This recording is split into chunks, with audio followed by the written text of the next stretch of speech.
Hey everyone, welcome back to Vital Creations. In today's video, I'll show you how to create a second Clash Royale account without losing your main account.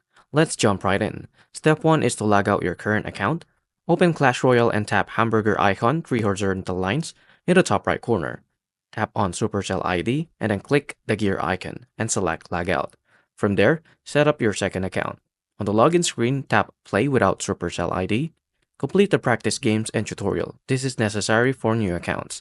Set a name for your new account after finishing the tutorial. Step 3 is to connect your new account to a Supercell ID. Tap the 3 icon again, select Supercell ID, register to a Supercell ID, and click Continue and enter a new email address, which is different from your main account. 4 is to enter the verification code sent by your email and choose a name and avatar for your new account. Step 4 is to switching between accounts. To switch between accounts easily, go to Supercell ID in the settings, tap Log Out, and select the account you want to use. Make sure both accounts are connected to different email addresses. And I really hope this helped. If it did, please like and subscribe and I'll see you into the next one. Thank you for watching.